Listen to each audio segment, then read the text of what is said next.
Welcome back to another episode of the Cyber Distortion podcast. Today, Kevin and Jason are chatting with Ryan Williams, the editor of Hack Magazine. Ryan's a seasoned technologist and security consultant with a knack for getting things done, on time and on budget. He's also a lifelong learner in the world of cybersecurity and privacy. Today, we are putting the spotlight on Hack Magazine, where it started, where it's headed, and how it's helping shape the hacker and InfoSec community. This episode, appropriately entitled The Art of the Hack, is one that we know you're really going to like. Enjoy the show.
Welcome. This is the Cyber Distortion Podcast, Season 4, Episode Cinco.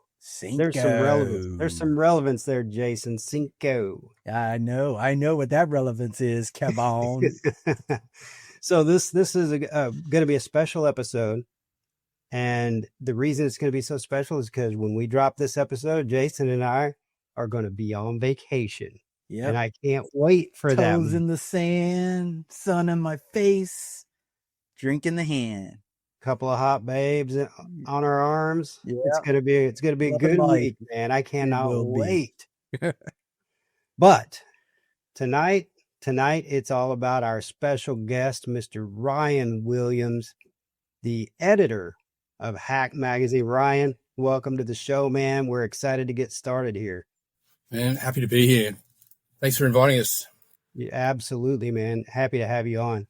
So before we get started, I want to give a quick special thanks to some of our premier sponsors. This year is our first year Jason and I have actually had premier sponsors to help get more shows like this and do more live things in front of everybody as well. So quick shout out to our sponsors over at ThreatLocker and Alacronet, one of our newer sponsors over at Fulcrum, and CypherNova.ai.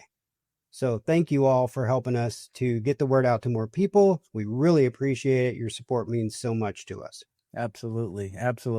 More people, the more of people like you guys who come on and support the podcast and get the word out, helps everyone out there to get more knowledgeable about what your offerings are and how they can possibly utilize them to solve critical problems within their organization. So thank you very much. Yeah. And another thing about the sponsors, we mentioned live events. We are going to be doing some really kick-ass stuff out in Las Vegas this year during Hacker Summer Camp. Can't wait to get that stuff rolled out. We're planning it now. All I can say is we've got some really cool stuff in the works. So yeah, oh boy, man. If you guys aren't already thinking about that, let me tell you, we are. And it is like every year, like notch it one more level. Oh man. For some reason, we decided just like go like 20 notches this high this year. So it is going to be the bomb diggity. We're excited about it. Yeah. And speaking of that, I want to give another quick shout out because our good friend over at Barcode made the introduction to us with Ryan here. Special shout out to Chris Glandon over there at Barcode, one of our CCN brethren. Yes, one of our podcast brothers. Thank you, Chris. And speaking of CCN, that's who we're going to be doing all this live stuff with out in Vegas. Special shout out to our other guys over there, Justin Hutchins, Lynn No, and Philip Wiley. We don't want to forget Philip. Special shout out to all you guys. And we're looking forward to doing fun stuff with you live later this year. So with that, tonight, it's going to be awesome. I said we had the editor of Hack Magazine here, Ryan Williams. Ooh, all the way. He has come all the way over virtually from the land down under over in Australia. What is it, Ryan? It's like 11 o'clock your time over there right now, 11 in the morning. Yeah, it's morning, 11 o'clock. Still a bit sleepy, mate. You know, it's a busy lifestyle. Well, in Jason and my world, we usually record these things in the evenings because we have day jobs. So it makes it hard not to do this stuff. During business hours is pretty much off limits. So it's 7:30 in our world, 7:30 p.m. So it's still early in the evening for me. Nice. So what's Jason, CCN? Tell me about CCN. Yeah, CCN, Cyber Circus Network, is our network that we created with a bunch of other cybersecurity podcasters. Yeah. And we tie all of our collaborative events and live events and conference type events to CCN. Awesome. Of course, we promote the Cyber Distortion podcast in those events, but really we're usually working with our other buddies. So we call it CCN. Yeah. The advantage of CCN is to get a very well-rounded, different perspectives of different styles of podcasters to come together in one setting to talk over, different subject titles or what topics that might be. Typically works very well when we're at conference settings or things like Black Hat, DEF CON, those types of things. And so last year we did something like five events, live events last year. So we'll get into doing several different live events. And we've got at least 3 different live events in different cities, but in Vegas, we may do 3 things just there. In Vegas, this year. So are you going to drop any teasers? Any teasers about what's going to happen, or is it all mystery at this point? Oh, you know it, brother. We're going to definitely drop teasers come later. Teasers come like May. We'll start dropping teasers. One thing we will say, though, our buddy Lindo, who we mentioned, the transhuman, we're doing, Chris and I are working on a documentary. Mainly it's Chris, 90% of the work. He's got me pulled in for the editing and some of the graphics. So I'm assisting him on that project, and we'll be showing the premiere of that documentary in Vegas that week. So that's going to be really cool. Yeah. And Chris always does his barcode at Barcode in Vegas during that week as well. We'll be there as well. Yeah. So I'm going to stop rambling. Jason, I'm going to turn it over to you. You can read Ryan's bio and we can get rolling, man. Yeah, let's go, man. Let's get into this. All right, man. So it's great to have you on the podcast with us, Ryan. I'm so excited about this. We're going to have a good conversation tonight. Let me tell you guys a little bit about Ryan. Ryan Williams is a cybersecurity consultant, open source intelligence, and privacy advocate, and the editor of Hack Magazine, a publication focused on hacker culture, digital privacy, and the human stories behind cybersecurity.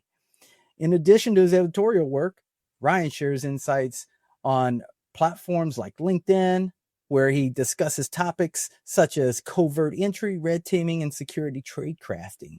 So this guy if you haven't seen or read Hack Magazine, which I'm surprised if you haven't, then might want to pick it up, because you're getting ready to hear the conversation from the editor himself, the thought thinker, the guru, the magic maker of this magazine. And so this is going to be an exciting one. Through Hack Magazine and his various projects, Ryan continues to contribute to the cybersecurity community by promoting education, awareness, and authentic storytelling. That's what we're about. So welcome to the show, Ryan. Why don't you expand on that a little bit and share a little bit more with the audience? I wouldn't say I'm the magic maker. I'm the curator. I bring Hack. It's basically my passport to speak to anyone that I find interesting. It's and it's bringing the magic from all those people together that makes Hack. It's like I just make it pretty. It's the community, that it's their input that like brings it home. Like they're the interesting ones. I just make it look nice. Well, you do a great job of making it look nice, man. That's for sure. We're going to show some of that stuff here in a bit. Yeah, cool.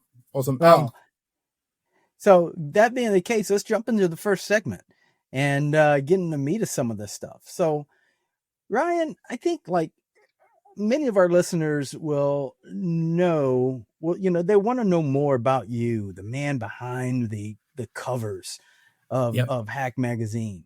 And why don't we kind of dig into kind of the origin story? Like, how did you get started and get to the point where your brainchild was this magazine? Like, what are the steps to get you to that point? Right. The steps is to do something completely different for most of your life. For there to be a global pandemic and then not actually know what you're going to do next. And at that point, rediscover your love of computers. And like I've always hacked. Like I was around like in the BBS days. Like that's the first hack I ever did was I found a text file on this BBS on the Gold Coast and to do public phones to get your money back. So it was like a hardware hack on the yeah. And yes. That was it. I was kind of hooked from then, like, knowing the secrets and stuff like that. But with the magazine, it's actually the second magazine.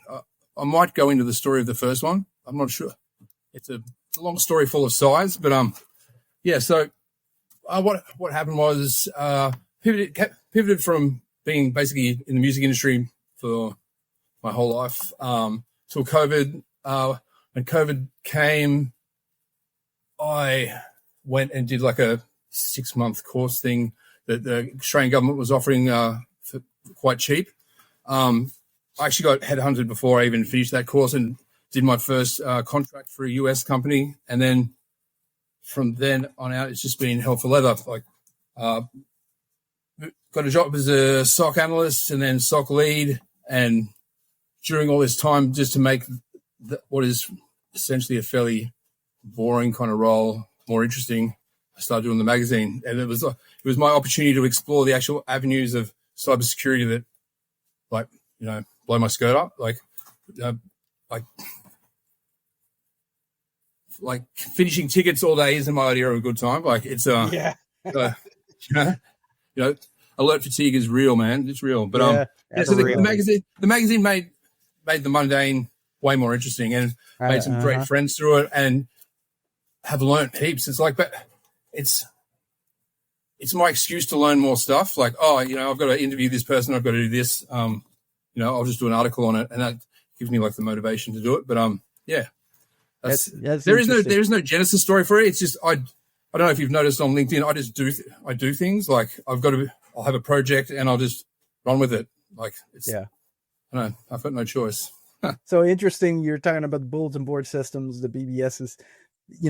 As you were saying that, it reminded me back in the day when I was doing all of those things on a bulletin board system. I never considered it what we call today hacking. No, right? Not at all. I never considered it. I was just like, oh, look at this. I'm getting around on this loophole of something that I'm being able to take advantage of and maybe, have a few wins in my category for once. Right. It wasn't thought of like, it definitely wasn't thought of as black hat hacking. It was No. Do you remember the first time you got in trouble? Do you remember the first time you got in trouble for doing something with a computer? Or have you ever been in trouble? I've been in trouble, but it wasn't on a computer. I've been in trouble not on a computer, doing my own type of hacking. And you guys will remember this. I know, Jason, you will. You guys remember in the 80s when cable television first came out and everybody was trying to figure out how to hack their box to get all the channels. Yep. Cards. But you break the seal on the box, man, you can get yourself in trouble if somebody comes out to do a repair on that thing later on. Yeah. They came out there. They were so pissed that we had torn it apart. Everyone did that. Everyone did that. I had a box spliced 10 ways, man. Yeah, of course everybody did, especially our age. Everybody. Yeah. our parents weren't on board with the idea of us doing it, but when we started giving them free channels that they didn't have, they kind of shut up about it after that. Yeah, but even like Ryan was talking about, man, there was a hack to get free long distance numbers, so you can dial and not have to spend long distance fees. I was involved in Macca's straw. You put the money in, you put a Macca's straw above where the coin return was, it would just drop straight through. Yes. Yes. Yeah. That's hilarious. But, my first time I actually got in trouble was just with the parents. I didn't know of the thing, internal billing. We had a second line at home, and you read the cost, and I was just war dialing for days and days and days, looking for more bulletin board services. And my dad came home with a massive bill and a clip around the ear, and so it was good. But it kind of made it a bit more interesting. I had to be a bit more sneaky about it, but I was hooked from that point, man. Hey, man, life lessons. We all learn them. Sometimes we learn them the hard way, but it's okay. Always. Well, you mentioned a couple of your projects that we are going to get into in detail here in a little bit, because we pretty much have to. You've got one project I find fascinating, and that's the segment we're going to end on tonight. And you got a couple other ones that we need to get into as well. But I got to say, man, the reason I asked Chris to do this introduction is because I kept noticing posts you were making on LinkedIn for the magazine. Yeah. And I'm like, man, this is some kick-ass artwork. Who's doing this? And I'm kind of looking at it thinking, man, it's almost got a similar theme to some of the stuff we do. But I started noticing we both had this like admiration for monkeys. We've both done some artwork and some logos with apes and gorillas and monkeys. And I'm like, oh, this is it. Whoever's doing this, I got to meet this person. And then I found out it was you. And I started looking at something. It got me intrigued, and started looking at some of the other cover art that you've done. And I'll be flashing some of that up in editing as we're talking through this episode. But dude, I could just sit there and scroll. That made me go to the magazine and start going through some of the articles and clicking through the articles and looking. And I didn't realize the magazines were as long as they are. Dude, I went through one the other night, and it was over 100 pages. Yeah. I'm like, oh my God, this is one person doing all this? This is insane.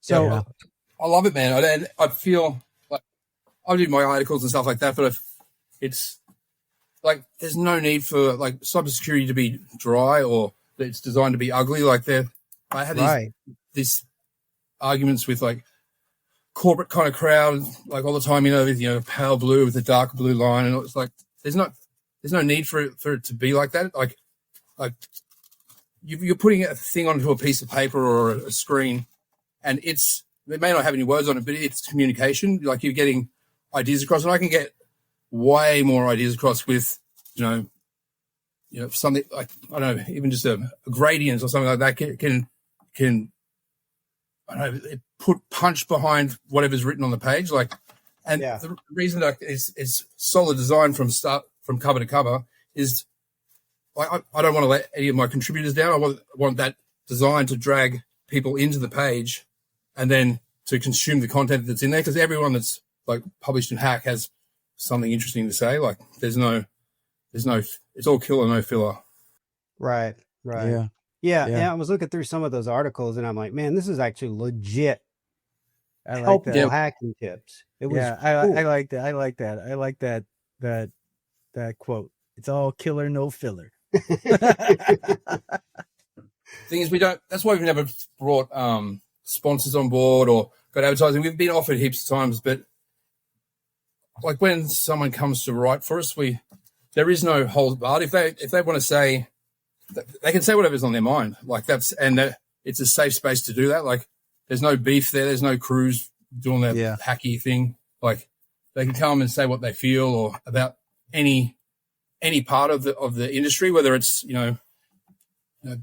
some GRC thing that's pissing them off, or I know they got a startup and it's tough, or like whatever their story is. Like it's I don't know.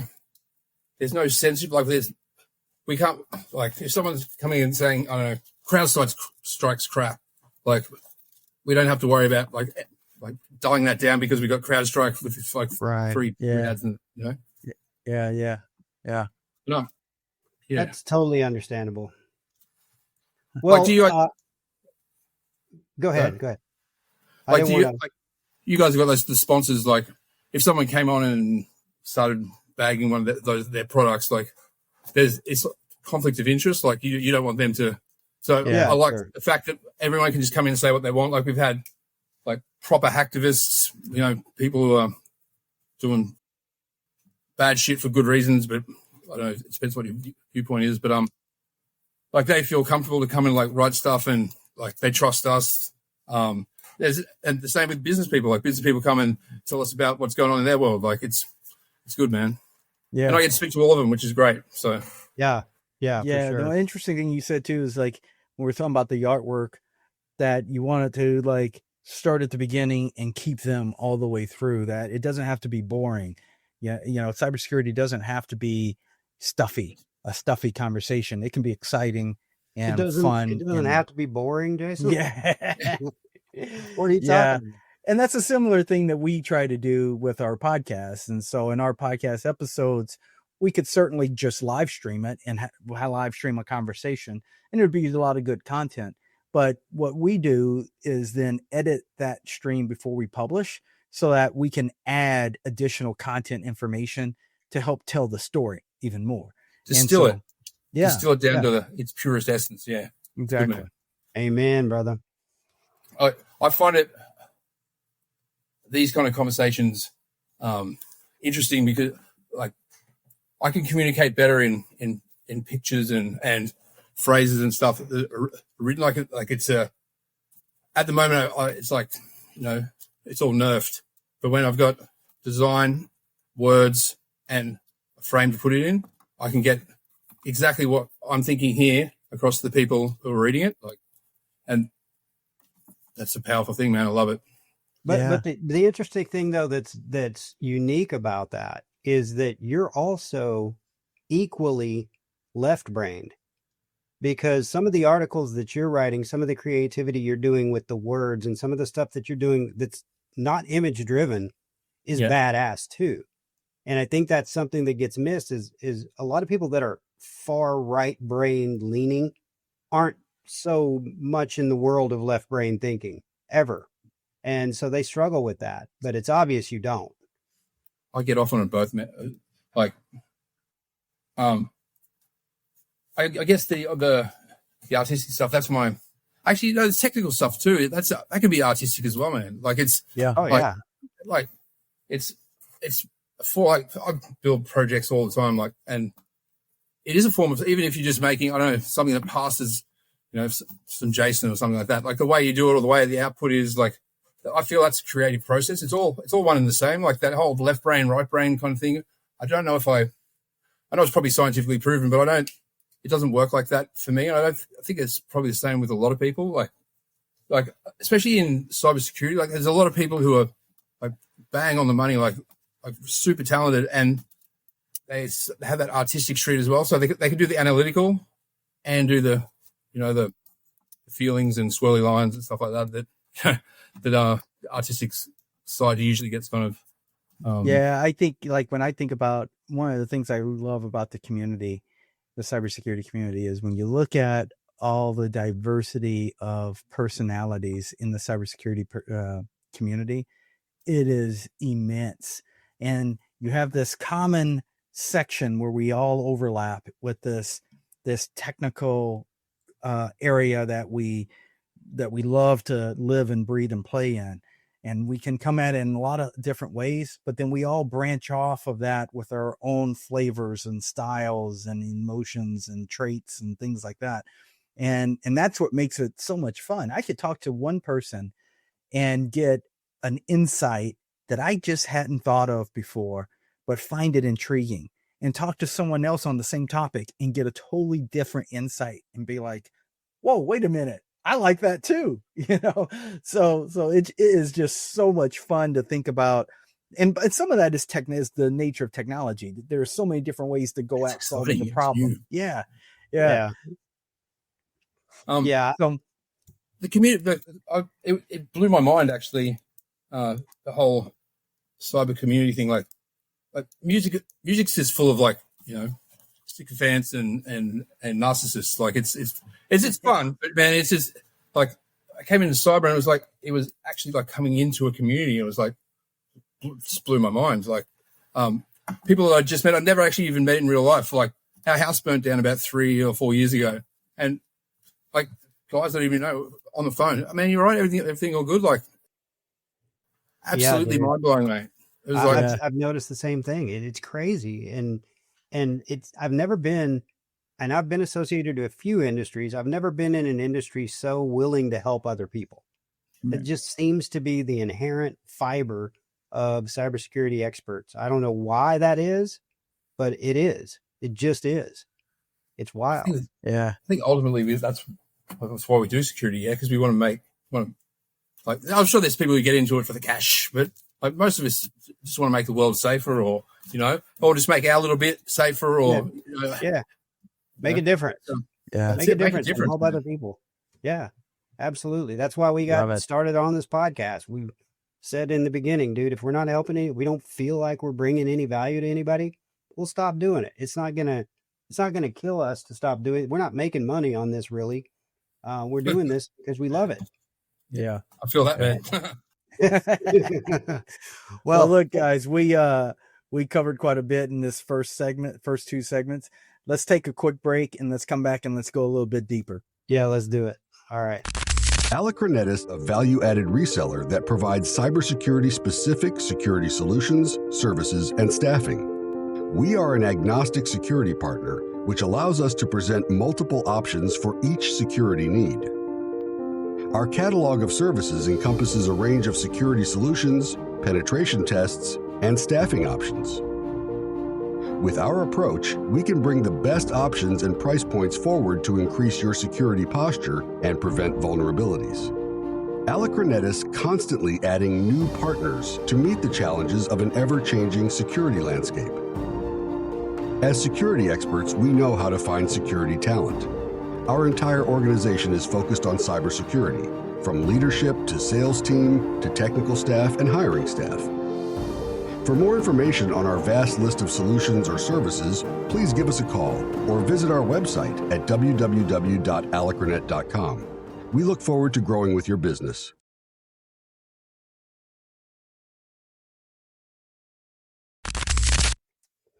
Welcome back from the break, and we are going to quickly talk to Ryan Williams, the editor of Hack Magazine, our special guest tonight, on his creative process. And I was talking to Ryan the other day, and he mentioned how he was planning for the next issue, and he was mood boarding. Now, mood boarding is a term that a lot of right brain thinkers, creative minds are going to know a lot about. It's kind of like storyboarding for a comic book, or kind of the planning, the run sheet planning that Jason and I do for an episode for the podcast. But Ryan, I wanted you to get an opportunity to talk about your specific process, because I know you got that musician mindset too. And I know musicians are similar. So how does your process look when you get started on a new issue? I guess it all comes, like there'll be like one issue's coming out and I'm already sourcing articles for the next one, and there'll be like a few interesting topics that I kind of want to focus on. That'll be the lead articles, and from that I'll basically just pull up a sheet inside Illustrator or Photoshop and just start looking for images or color palettes or just anything. It starts off with like just a doom scrolling Google images, and then trying different combinations of words and just sometimes it could just be random thing. Like I could just pick like keywords out of an article and just throw that in and see what comes up. And like there'll be something will just grab my attention, like something that's gritty or something. I know this issue's got like weird, like spray painty kind of color tones edgy. Going on. Yeah, like it's edgy. Yeah, it's So I'll get that, and then I'll just build upon it until it kind of moves across the page, I guess, and then it'll get to this point where it's hectic enough to like punch you in the face, but not so crazy that you can't actually decipher words or something like that inside of it. And then from that, it just becomes variations on a theme. So, and that will work its way in different formats through the whole magazine. And then I'll strip it back, and throw the articles in, and that's a process onto itself. Like, I don't like just doing the normal, like, column, like newspaper. I like it. I don't know, just each article is kind of different. It has its own tone, its own feel. That's in the way the words flow, and the way the person writes is also a big part of it as well. So I guess it is like music, actually. So you've got the melody, which is the words, and then the bass line, which is all the big bright colors and the blocks, and then you've got all the ambient sort of stuff, which is all the stuff around it, all that ties it all together into one magazine. So yeah, what's interesting there too is, as I hear you describe that, the iterations that you go through to see the vision come, right? Yeah. And you have some really rough idea, but it's not formulated yet until you go through the process, and then it starts to reveal itself into what it will be. And that just sounds so intriguing as you go through and think about, like, you do this process on every episode, right? Every edition issue that you put out, you're going through this process, and it makes every one of these issues unique in and of themselves for that reason. Yeah, I tried templating, like because if I could template and feel like I wasn't cheating everyone, like, that would be great. But like I made a full magazine template, and I could throw everything in, and it was all formatted perfectly, but it just wasn't hack. It just felt like a pamphlet. Like, so it's doing it that way that I just described, like, that feels authentic. That feels like I'm putting the required amount of effort in to match that of the contributors. Like, I've got to match all of their energy with what I put into it. So yeah, that's the many hours that I do for many hours. Yeah. Well, the thing that I noticed is that each spread or each article within the same issue almost has its own personality too. It's like, they carry on the same theme throughout the entire issue, but each article also has its own unique flavor and flair and personality to it. And that's what makes it cool, man. Everything, you put so much effort into each individual article that I look at it and I'm thinking, good God, how many hours had to go into this to do a 100-page issue for that? It's really cool. And if that's not enough, right? Because we just walked through many hours every issue of this creative design process. If that's not enough, Kevin just was telling me about a program you started, and it's a grassroots cybersecurity program for at-risk communities. Man, that's pro bono. Yeah, dude. This thing is that's like, me. There's all kinds of questions on this. Like, what's the program? Why'd you start it? Like, what are you aiming to solve with it, and how does it work? I mean, tell us about it. Basically, it's started out with just me helping it. Like, when you're the IT guy and can you fix my Wi-Fi? My computer's busted. Like, that's like morphing into the cybersecurity guy. Like, people are getting, there's actually, because I'm up in the hills, so there's pretty large kind of elderly community up here. Lots of people getting scammed and all that sort of stuff. So it started out with just doing some like talks at the library, and then helping out a few people here and there. And so I just started looking for tools and ways of doing things, and started pro bono solo hobo. So it's just basically, that's me in my community doing what I can for the people that I can, and then sharing those tools and techniques and stuff like that so people can do it in their area as well. Because like securing it at a base level, because we concentrate like all day on enterprise. Like the big, like the big end of town. Like, but when, you know, the lady down the street falls for a scam and loses 15 grand, like that's nothing in our day to day, but that's like, who knows, that could be a life savings. So it just, I don't know, it just feels good something that's so easy for me to do. Like, you know, it could just be helping out with making sure their Wi-Fi is locked down, or making sure they've got, you know, at least a password manager, or, you know, so, like, just it's so it could just be a conversation at the pub, you know. So that's as easy as it is. And if everyone just did that little bit, you know, like, there's enough of us that message would spread. Like, I feel like LinkedIn and these places are a bit of an echo chamber. Like, we're talking security to security people, like, where we need to be talking to everyone over here. Like, so Kevin and I had this conversation several times on different episodes where we would bring this up. Whereas if we all, and we position it from a CISSP perspective, that one of the tenets of the CISSP is to be able to give back to your community. But even regardless of that, as a cybersecurity professional, if we all just gave a little bit back to the community to support the community, we're actually doing part of our job. Because the biggest risk to all of us is all of us.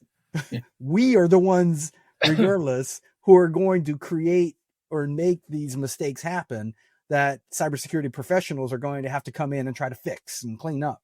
So all of us helping all of us is really what the right answer is, but it takes us all to contribute to do that. I love the story. I love what you're doing. It's great to be. If you start with secure individuals, and they create secure communities, which in turn those secure communities come together to create even more secure enterprise. It's like it's laying a foundation. You know, it's I've looked at doing some stuff like the school age kind of education stuff, but it's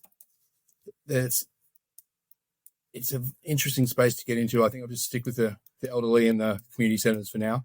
I've got enough stuff on my plate. No. Well, I know you call yourself the pro bono hobo, the solo hobo. Yeah, I'm going to give you another nickname. You are now pro bono Han Solo. Oh, we can run with that. Hell yeah. I like that. Oh, I could have some fun with some graphics on that one, huh? Yeah. Well, while we're on the topics of some of the awesome projects that you're involved in, I want to get into another one that's a little more serious, on a little more serious topic here on domestic violence. And I was reading up on your project related to that, and for people that are dealing with domestic violence. And I'm just thinking, man, what a kick-ass and noble cause this is. That's incredible. And talk about, honing in and using your skills to make a real change, dude. Both of these projects are amazing. But I went to your website. I want to read some of this stuff, and I want you to elaborate a little bit on this, because this is really cool. This project is amazing. And I pulled this off your website here. So it says, and this is for the project Safe Space. It says, it isn't your average personal safety platform. It's designed from the ground up to assist in keeping survivors of domestic violence safe. It's a lifeguard in your pocket. The platform endows victim survivors opportunity to create safe spaces via the app, and the ability to maintain situational awareness, helping them sidestep situations that put them at risk. That's what it's all about. It's all about giving back, guys. I can't think of a better way to do any kind of giving than what you're doing here. It goes on to say, utilizing the power of mobile communications, the mobile communications infrastructure, Safe Space transforms the very idea of personal safety, providing real-time, location-based offender alerts. Fear no zone with Safe Space in your hand. Dude, you got to tell us more about this project. What inspired you to do it? And tell people how they can find out more about this. Okay, well, the inspiration is kind of a funny one. When I was talking before, like COVID hit, there was a period where we were setting up for the Formula One party in Melbourne, and it kind of just ended. And free and easy with the money, so it wasn't too long before I was like staring down the barrel of I had no cash, no hopes.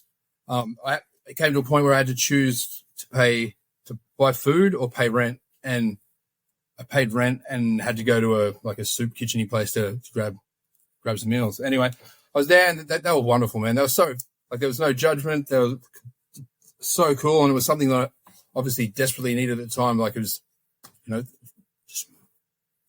were there. It was great. But anyway, I kind of got it in my head that if, one day I could pay them back for these couple of meals that I had, that I would figure out a way to do it. And anyway, pivoted into cyber, doing the whole cybersecurity thing. I've always loved like SS7 and all that kind of area. So I put a talk together for B-Sides. The first conference I actually went to, I spoke at, which was kind of cool. But it was just about how mobile location data works and all that sort of stuff. And at the end of it, I kind of challenged, like there's 300 or 400 people there. I said, like, this room is filled with some of the smartest people, like, in this country. Like, we all put like 1 hour a day, like, together to like try and fix a problem. Like, imagine what we could do. And it was on the plane ride on the way home. It kind of the penny dropped, and it's like, because my missus is an arts therapist and counselor, and domestic violence has like touched my world, like touched my life a few times in different ways. But I was just kind of thinking, and I was on the plane, and just like, we all give our location data every day. Like if your phone's on, you can be tracked. We get like, so the whole Orwellian, I was a bit concerned, like the whole Orwellian thing of tracking phones and all that sort of stuff. But there's a big problem in Australia with like reoffending. Like I think it's like 2/3 or something of the reoffense in domestic violence cases happens through location tracking. Like it's not so much like apps or like spyware kind of stuff. It's tagged in Facebook and all this sort of stuff. So the first iteration of Safe Space was basically just a profile for phones, and it was wicked. It locked everything down. It was great. We took it to one of Fee's friends, and they said it won't happen, because when these women come into crisis accommodation, they're shaken. There's kids, there's crying. They're like putting a new profile on their phone just wasn't going to happen. So I put my thinking cap on, and basically what I came up with is it's not in it's kind of changed since that thing that you read. It's now it won't be to the victim survivors, it will be to the frontline respondents. So how it works is, when a court order is given for an AVO, like an apprehended violence order, this is actually in stone yet. This is best case scenario. This is what I want to happen. How it works is the crisis accommodation is here, and based off the cell ID in the surrounding areas, creates a geofence, and the offender's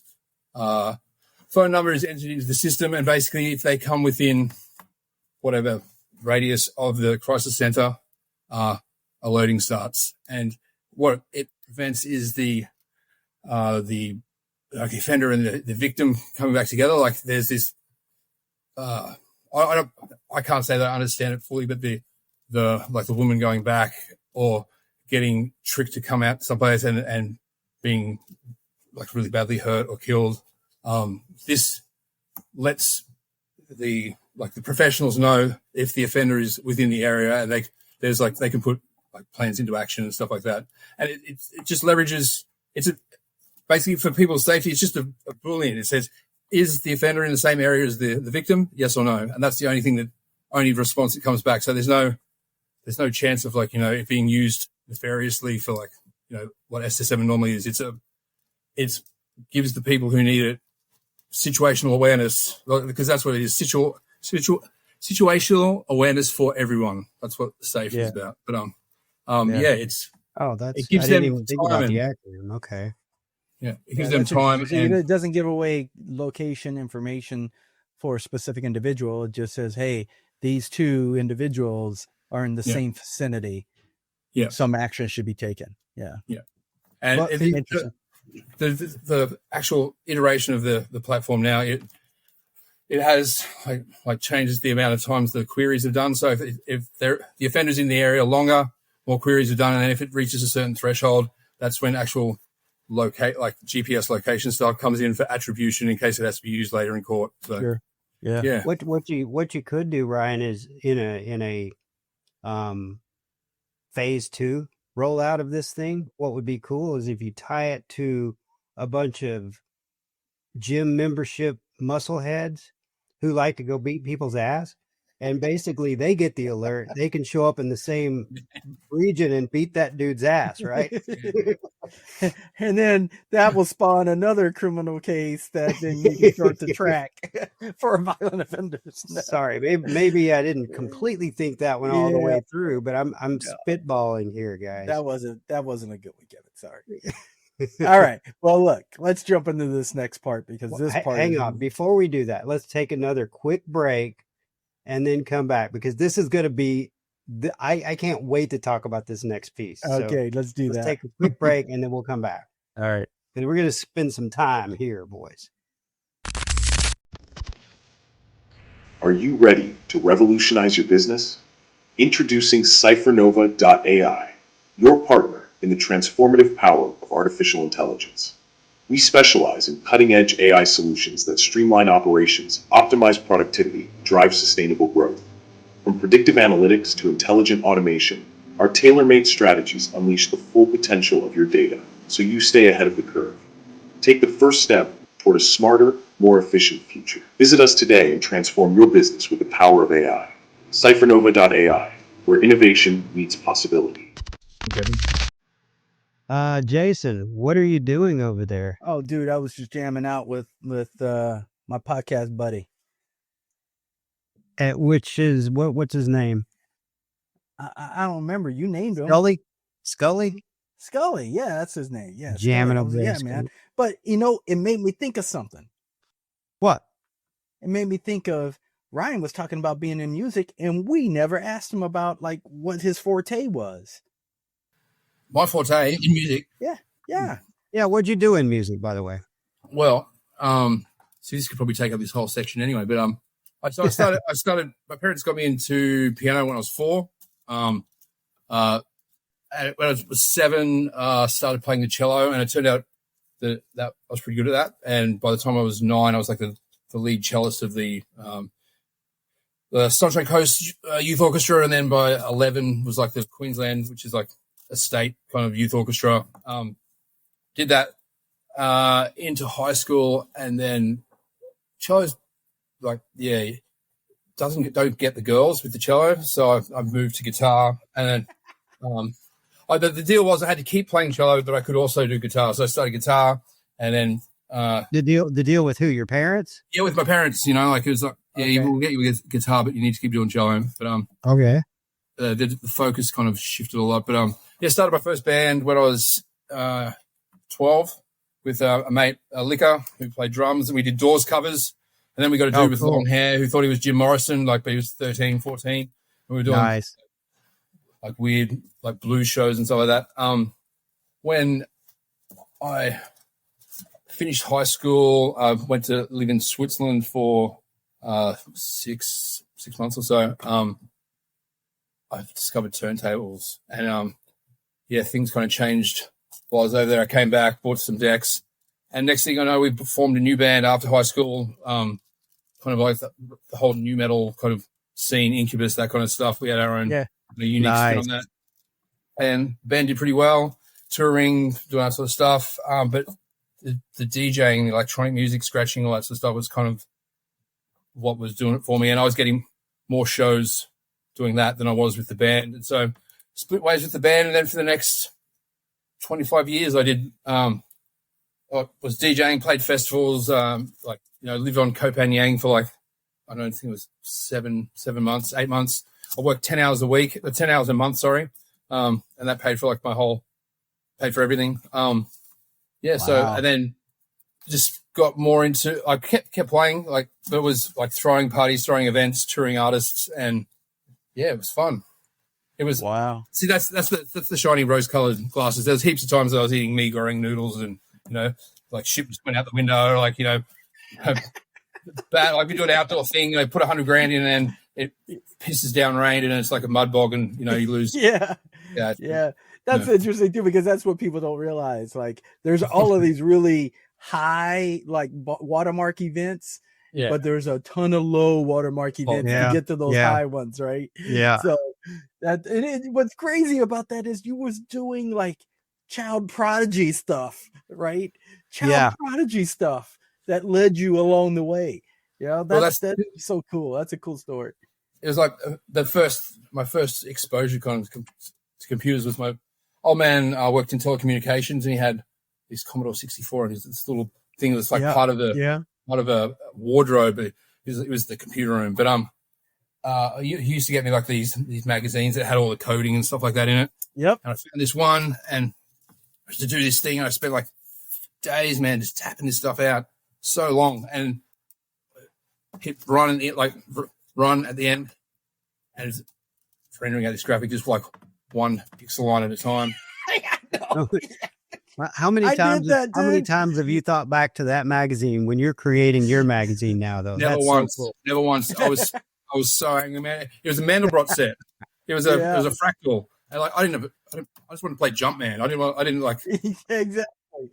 Dude, you're saying that, dude. I did that too, man. I was writing code when I was young, right? I wrote my first program when I was, 11 or 12. And I just been programming ever since. In fact, it made me think of something. And I did that. I used to get the magazines, and I would sit there and I would write code like crazy out of those magazines. I knew it by hand. Half the time I could like modify the stuff and make it my own. So I was just doing all kinds of stuff. But here's the thing it made me think about. My kids just 2 nights ago were talking about the number of hours that I've played a certain game. And one of my kids are, I looked it up. It was like, I don't know, like 200 something thousand hours, right? They're like, dude, think about how many like hours of your life you put into that game, man, that you could have been somewhere else. It made me think about this. I wonder how many hours I have put into writing code over the years. It has to be immense, like astronomical.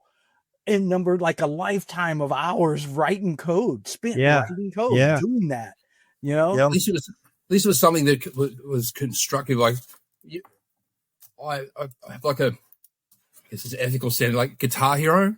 Like, imagine if they putting. I've watched these guys like put thousands and thousands of hours into like perfecting Guitar Hero. Like, you could probably play guitar, like World of Warcraft, dude. We used to live in World of Warcraft. We would come home every night from work and just log in, and we were in it until midnight or 1 o'clock in the morning. And that's nothing for some people. Some people were in there all day that didn't have a job. Just hours gone, man. Yeah. Crazy. Insane. Anyway, let's jump into this next exciting part, man, because I want to get in the deep and dirty part of this conversation.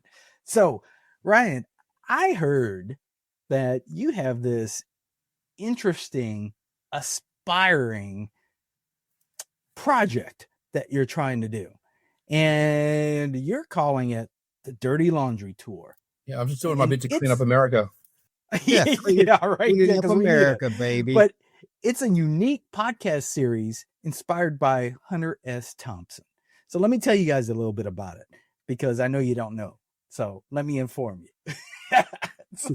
Educate us. Let me educate you. The project involves traveling from Melbourne to Las Vegas, conducting raw, unfiltered interviews with cybersecurity experts in coin-operated laundromats. What? That's the coolest. That's the coolest idea. Yeah, I know, right? It's way out there. Nothing's going to strip back the professional veneer, like, washing some underwear in a crusty laundromat. Like, that's like we can go to Google and get all the tech stuff, but like the stuff that makes these guys who are the best in show, make them tick, it's places like that you're going to get to that rawness, Yeah. and bonding over, separating the white. Absolutely. So let me read this LinkedIn post that you put out there, because I think this captures a lot of it. So this is what you posted. Like, we're capturing 8 raw, unfiltered podcast interviews with some of cybersecurity's most intriguing minds over a load of laundry. Our final dream episode is a separation of the whites from the colors with Jeff Moss, the founder of DEF CON. Oh, wouldn't that be super dude, cool? That'd be so fun.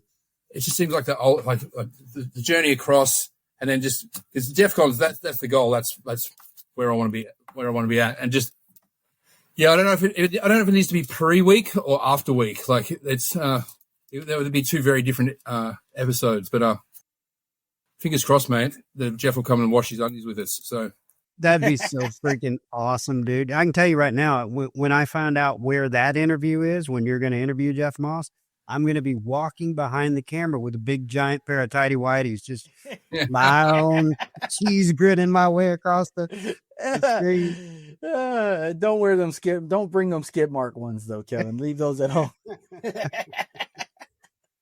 I'm gonna put some Hershey's chocolate in there just for fun. That'll be awesome. No, man, but this is a really cool concept, and what I like about the concept is it's creating a creative way of having a raw conversation. Everything else is a facade, right? You're going to bring your clothes, you're going to throw it in there, you do some little laundry, whatever. You might not do it. You might stand in front of someone else's laundry that's being done. But the fact of the matter is, you're in a space that's not corporate, right? We've already seen that at the beginning of the week. There's all corporate there. It's not corporate. It's not salesy. It is a raw conversation around cybersecurity at its best, at its essence. It's that whole meditation thing too. Like you keep the physical body, doing something. It lets the mind, explore different places because the physical stuff's taken care of. Like that, the monotony of doing the laundry, like it lets people open up. I don't know. I did like a test case of it, and it works really well, man. So I'm hoping to unlock some secrets. Yeah, that would be awesome. That's awesome, man. I think the setting alone is so cool and so unique and so, I mean, we've said this already a couple times, edgy, that it kind of ties right into Hack the Magazine. It's kind of the perfect concept of taking Hack the Magazine on the road. And where else would you do that other than to DEF CON in Las Vegas, dude? That's freaking awesome. And Jeff Moss as the premier interview at the very end. How cool. How cool would that be? Got to aim high, bro. Aim high. Yeah, absolutely. You got to aim high, bro. Well, guys, I know we got to get to this last piece, this last segment, and Jason's already smiling because he knows what I'm going to do.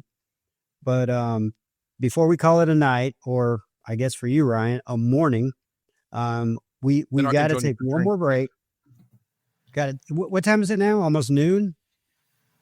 It is noon there, huh? It is noon. Yes. Yeah. High noon in the land of the kangaroos. Love it. Okay, so let's take a quick break. We'll come back and then we're going to do the fun segment and we'll call it a night after that. Let's go. Do zero-day exploits and supply chain attacks keep you up at night? Worry no more. You can harden your security with ThreatLocker. Imagine taking a proactive, deny-by-default approach to cybersecurity, blocking every action, process, and user unless specifically authorized by your team. ThreatLocker helps you do this and provides a full audit of every action, allowed or blocked, for risk management and compliance. Onboarding and operation is fully supported by their US-based support team.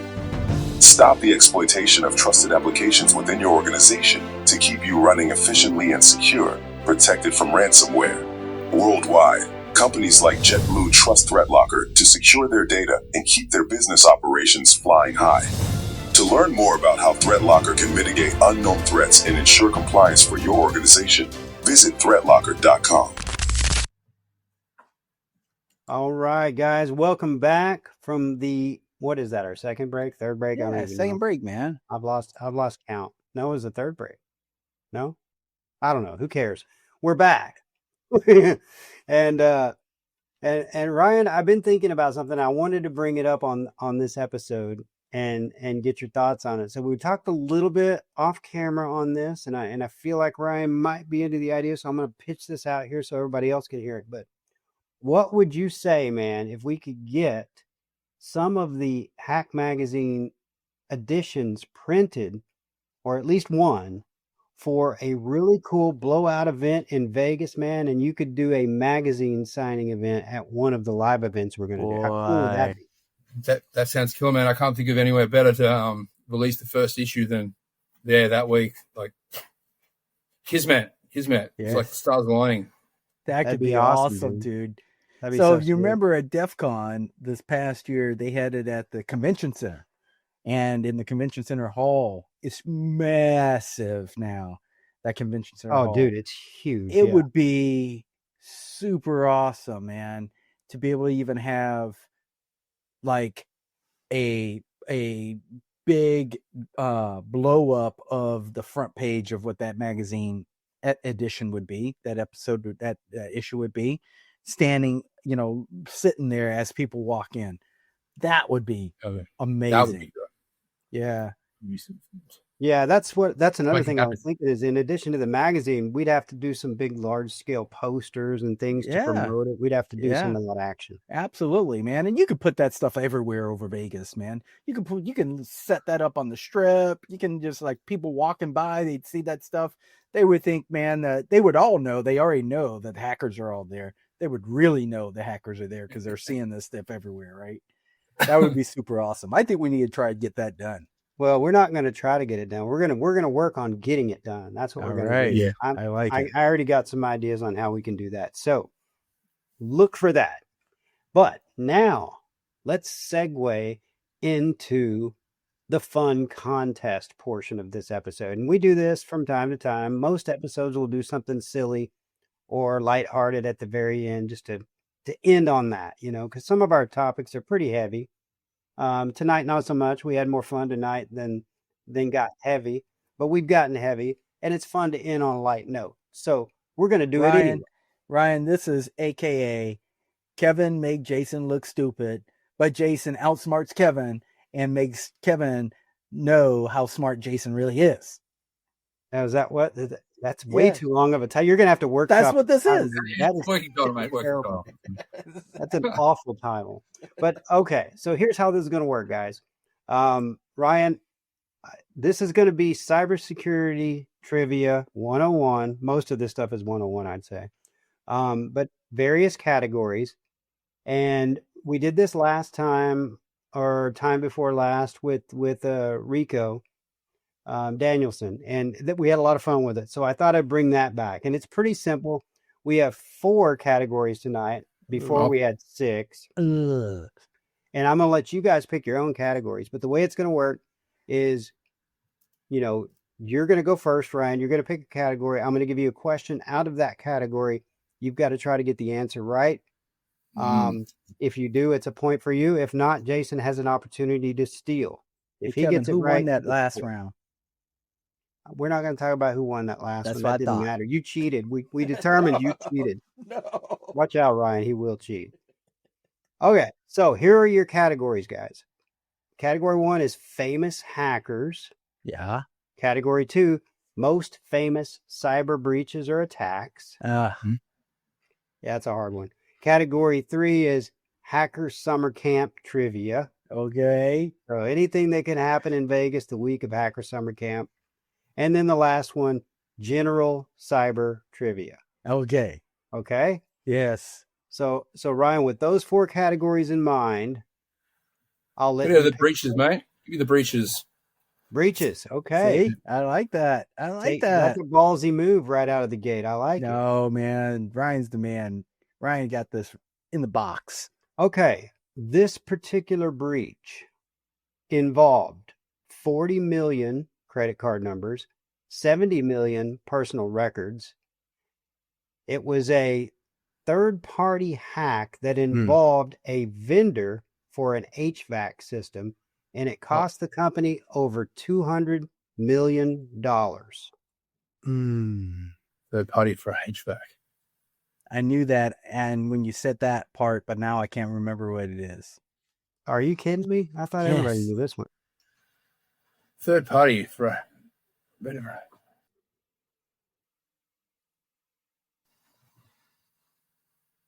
I don't know who that was. I remember. I'd love to give you a hint, but I can't. That's cheating. Yeah, no. Yeah, no, I'm gonna have to pass on that one, mate. I don't know. All right, I got a guess. All right, what is it? Your mama want to cry. No, it wasn't want to cry. No, I didn't say want to cry. I said your mama want to cry. Your mama want to cry. Yeah. No, that's first off, that's a BS answer. So I'm going to deduct a point off Jason's, even though he doesn't have a point. Yeah, I'm okay. So Jason is at -1. And the breach was the target breach, guys. Oh, so painful. That one hurts. I know, because I knew that one. So easy. So yes, that one I do. So with that, category now switches over to you, Jason. You pick okay. What's the fourth category? General cyber. General questions. cyber. Yeah, general cyber. I'm gonna take that one. You general cyber. Okay. I'm general cyber. Question number 1 for general cyber. Which tool is commonly used for intercepting and modifying web traffic in the pen open test source world? or not? In the what? Is it open source one or not? It's not the only one. I'll tell you that. It's not the only one that will do this. because I already got some. Okay, what's yours? Take a Telnet. guess. I mean, not Telnet. Fiddler. Fiddler, no, that's not the answer. So, Ryan, would you like to try to steal this? It doesn't cost you anything. That is an answer, though. I'll try and steal it. Okay. Go. So, because they're not a sponsor, I'm making talk. What Zap? Zap be one of them? Zap? It is not Zap. That's not his answer. Or Burp? Yeah, that would have been a good one, but that's not his answer either. Because Kevin gets really generic answers. So I'm trying to think of his generic answer. You know what? Ryan just guessed it. Oh, you gonna give that to him? Nice, Kevin. Nice. I see. He got it on his second guess. So that's illegal. No. Zap and Burp are the same thing. They're a web proxy. Yeah, it is. Yes, exactly. Burp Suite is the answer to that. So that's a half. Ryan gets half a point already. He's up by half a point on you, and I'm down a whole point.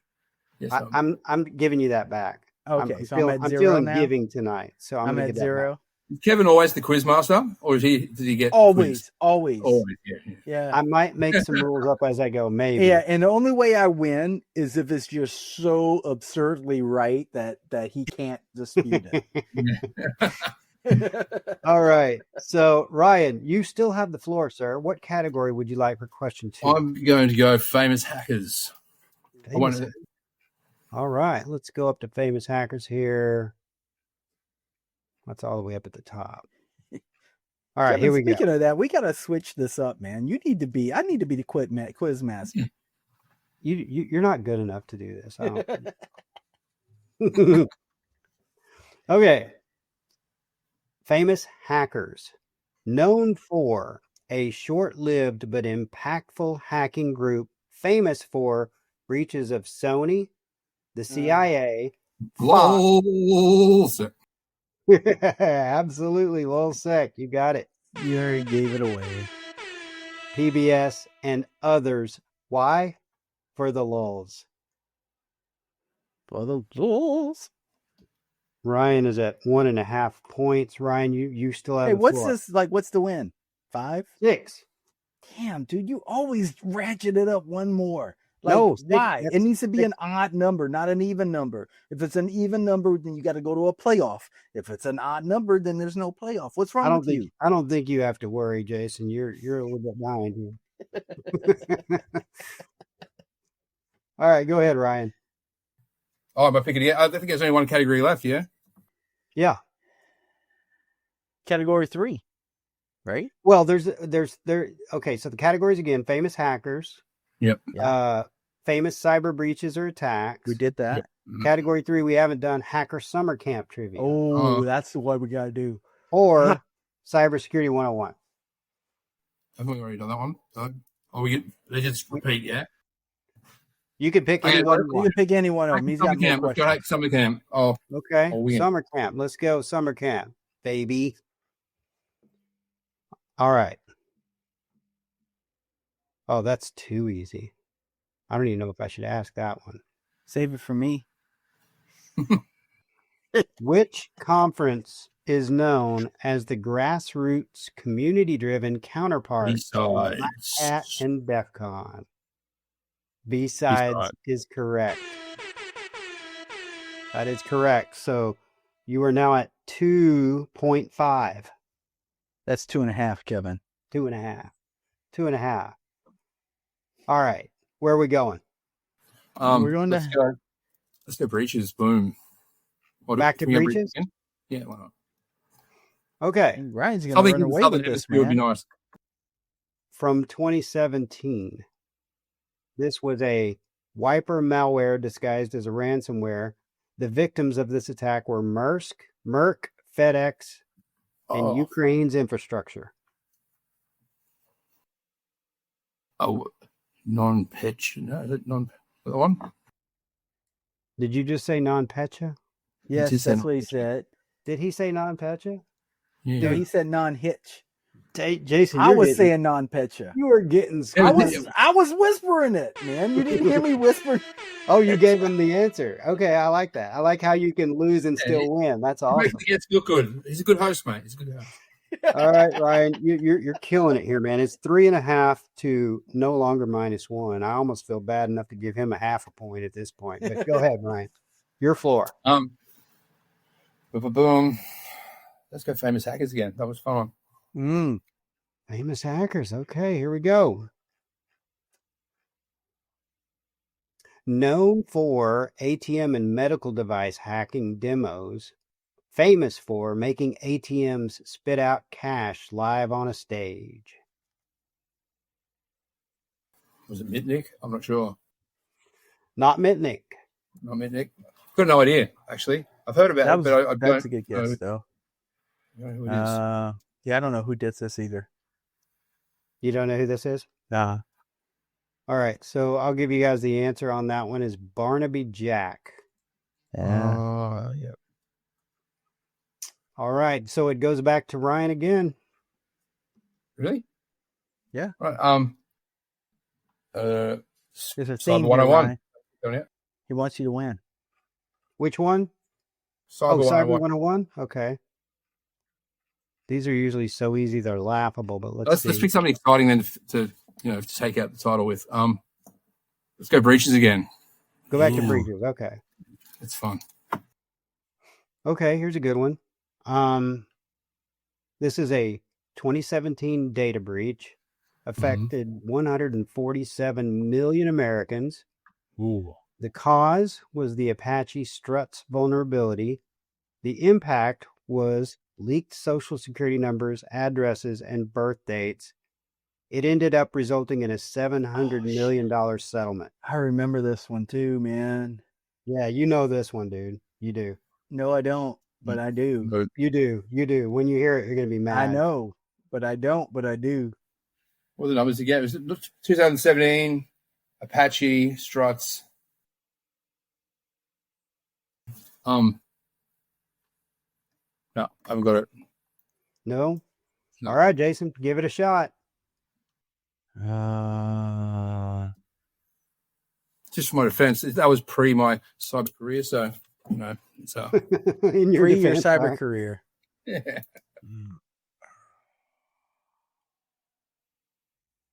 I don't know it, man. Man, you guys are going to both be I got close. fog brain. It is Equifax. Oh, it hit Equifax. It was on Equifax too, right? It was the Equifax one. Is that it? It is Equifax. Oh, see, I thought about it right when you were saying it, dude. Well, why didn't you guess it? I did. Hold on a second. I'm going to go back to the tape. Nope, you didn't. What? Nope, you didn't. Oh man, that's cheating, man. I had it. No, dude. You said I that. did. You said that dude. after I even started saying No, it. So, I just said it hit, and then I said Time out. Equifax. Time and out, you said Jason. that. Time out, Jason.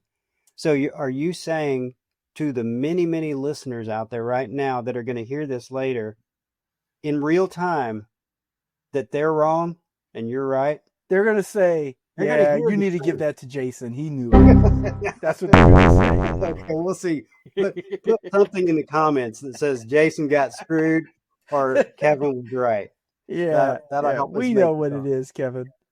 All right, Ryan, go ahead. What's the next one? What was this? Let's just go to general.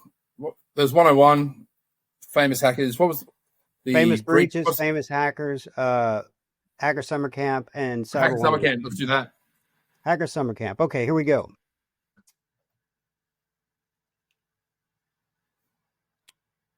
Let me find a good one here. Okay. What do DEF CON attendees, elite DEF CON attendees, sometimes receive that grants them access to special areas or special events and lifetime access to the conference?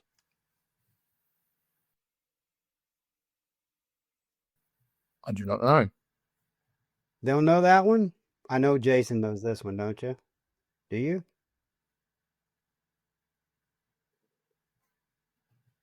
You're muted, so if you said the answer, I can't hear it because you must have muted yourself to go cry in the corner because you're getting your butt kicked so bad. No, man, it's I don't remember what the badge is. It the gold badge? I can't remember what the badge is called. It is not the gold badge. Dude, you could tell me what the badge is. Is that really your answer?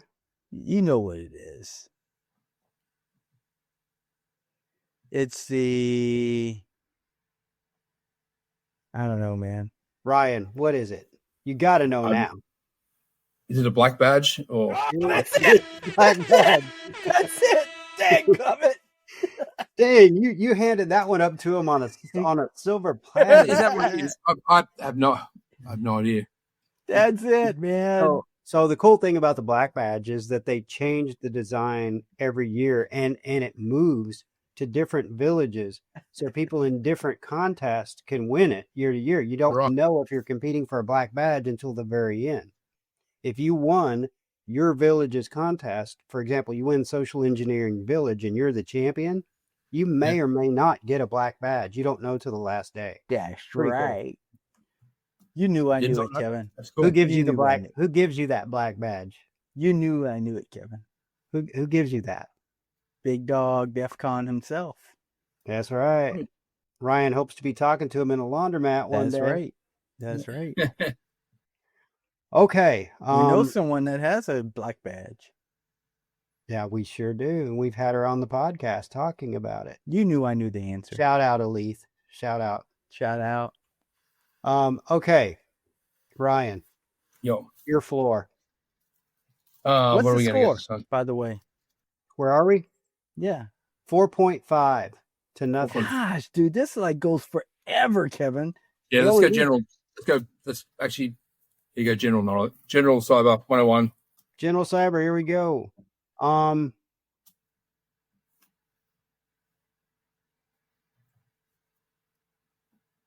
What common command line tool in Windows can display all current network connections? No. NetStat?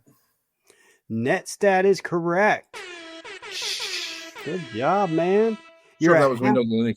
You're a half point away, dude, from being so dominant from that it's like Jason didn't even show up tonight. Yeah. I I think that Pappy Van Winkle over there has got you a little loopy or You something. gotta spread the love, man. You can't win all the time. Yeah, well, that's true. Well, Ryan thanks you for that. Since you've won, and I'm all like about getting once. through this game as quick as possible. Okay, Ryan. Hopefully last question. Pick your category. General again, man. Let's take it home. Okay, let's take it home, baby. Let's do it. What Summer camp. I'm changing to summer camp. Let's roll. What U.S. regulation focuses on the protection of health information? Guarantee you Lynn knows this one. So you guys are frozen on my screen. What was the question again? Is it HIPAA or something? Is that what we're talking What about? U.S. regulation focuses on the protection of health information? HIPAA. Is that HIPAA? HIPAA is correct. And we have a You gave him an dominant easy one at the end just because I said that. 6.5 to Minus El one. Zippo. Minus one. Jason, I, even though you lost, just know you're still my hero, bro. I know. You are. You Mhm. are. I know. Yeah. So with that, I'll let you even take it home. Absolutely, man. Ryan, thank you so much for being on this episode tonight. It was fun. I really enjoyed talking about the magazine, how you kind of craft the issues that you come up with, your plans going forward. I think, there's so many exciting things to look forward to with this magazine. I wish you all of the fortune to continue to get this thing out there and get your voice heard. And thank you for the efforts that you do to put into this magazine to get these issues released. There's a lot of work that goes into it. And so thank you for that. Like Kevin and I, we do this to help give back to the community, to build community, to learn, to help everyone get a little bit better. We talked about that tonight on this episode and how important that really is. And I think the thing that struck me the most is not only the work that you're doing around cybersecurity, but the work that you're doing to support it, the extra things that you're doing. And those are very impressive. So, keep those things up because you're doing a great job of it. I really enjoy hearing about those types of things. So thank you again. Yeah, thanks for having us up. Yeah, I love it, mate. But yeah, it's good. Keep fighting the good fight, boys. I had fun. Yeah, really good. Absolutely, man. Thanks for coming on. Ryan, before we completely sever the connection, where can people find out more about you? You have a LinkedIn, you have any websites, and where can they go read the magazine online? The best bet is just to go to LinkedIn, go to my page on LinkedIn and find the links there. I don't have a website because it reduces the attack surface. Like, no one likes to hack hackers more than hackers. So it's, true. So, just on LinkedIn, and the magazine's free, hosted on. You can get back issues from GitHub, and the new issues come out on Hazine. So yeah, awesome. And how many episodes have you done so far, or issues? So this will be the first one for 9 or 10, and then I've done this, and then Hack Ed, which is like the education side of it, just focused on that. I've done 7, so there's about 15 all up. Very cool. Very cool. All right. Well, and if anyone wants to contribute, if anyone wants to want to put pen to paper, always happy for new submissions. So yeah. Cool. We'll reach out to Ryan on LinkedIn, guys. Again, thank you to our sponsors. Thank you to the CCN, our brothers in podcasting. And we will see many of you in Vegas. Hopefully we'll be with this guy here, hanging out, having cheers and a beer and signing some magazines. So we look forward to that. You guys, until next time, take care. Peace out. See you guys. Thank you for watching our latest episode of the Cyber Distortion Podcast. We only grow with your support. The best thing you can do to help us grow is to subscribe to our podcast on YouTube, follow us on X, and tell just one friend about the show. You can find out more about us on the blog site at www.cyberdistortion.com. Our X handle is @DistortionCyber, and you can also listen to our audio-only versions of the episodes on most major streaming podcast platforms. Just search for Cyber Distortion Podcast. Until next time, take care. Cheers.